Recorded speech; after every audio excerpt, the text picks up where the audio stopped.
Hey guys, what's going on? RetroGamer here, and today we're looking at the Datafrog SF2000. This is one of the funnest handhelds I've played in a long time. I genuinely love this handheld. It's such a fun little retro device. So this handheld is known for being a really cheap, kind of garbage handheld. It's only $20, but it plays a lot of different emulators. It plays NES, Super Nintendo, Genesis, Game Boy Color, Game Boy Advance, and then some arcade games.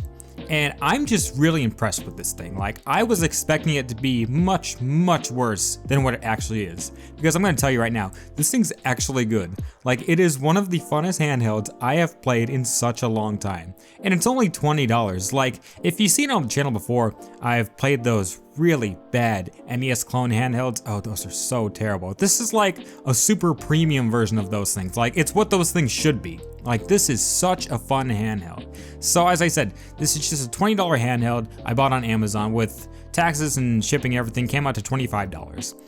Which, if you ask me personally, is a super good deal for what you're getting. I was really surprised when I took it out of the box, and it's literally just pick up and play. There's so many good games already pre-downloaded on here, like you really don't have to do anything to this unit. I was really impressed with the selection and library of the games. I was like, oh my god, like, how are these games even on here? Like, you know, you buy handhelds like Ambernick and stuff nowadays. Not even half of these games are on the Ambernick handhelds. Now granted, this is a little bit of an older handheld, but still I was like, hey yo, there's all these games in here, like I don't even have to do anything. Like, that's the thing that really surprises me, are so many good games are on here, you don't have to do anything to it, and it's only $25 altogether. You can probably find it for even cheaper on other websites other than Amazon, but I'm just really impressed with this thing. You know, if you can get this thing for like 15 or 20 bucks, it's really no brainer. Like, you should definitely buy this thing.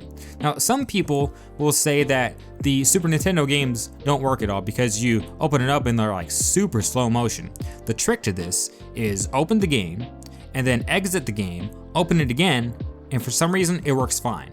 And I have no idea why, but it's a super cool trick. It will just load up fine. Now, one of the big things that is bad about this is, oh man, the screen. And it has really bad screen tear. Like, you notice it. It has really bad screen tear. But once you're playing the game to get used to it, it's really not as bad as you would think. But I don't want you to think that it's not bad. Oh, because trust me, it's bad. Like, that screen tear is bad. And you know, from time to time, you're gonna get audio that like skips here and there. It's, you know, not like a perfect experience. I'm not trying to make it sound like it's just like perfect, awesome handheld. But my experience playing it and just testing it out, I really enjoyed it. This is one of the funnest retro handhelds I have played in a long time. However, the one big thing I need to note, the one really big thing is sometimes it freezes.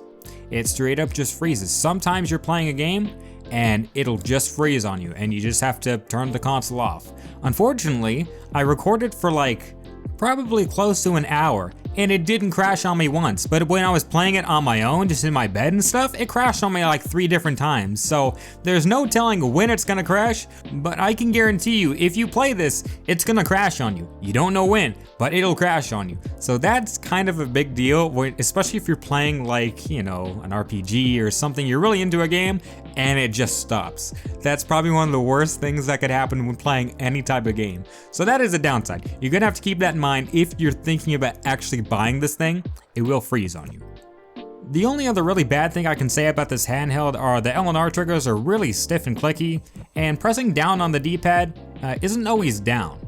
See, the problem is when you press down, it also tries to think that you're reading right, and so it's really difficult to play some games like Tetris and stuff because you're trying to press down and then it turns right all of a sudden and you just mess up the whole piece. So that's really the only bad thing I can say about it. But other than that, I'm telling you, man, this thing is actually really fun. It is one of the funnest handhelds I've played in a long time, and this is actually one that I'm gonna keep for myself. Usually when I buy these things, I just give them away as gifts and stuff. But this one I'm keeping for myself. I've genuinely been having a lot of fun playing this thing. This is one of the funnest handhelds I've played in such a long time. But guys, that was my review on the Datafrog SF2000, a really cheap handheld that's surprisingly really good. Thanks for watching, and see you next time.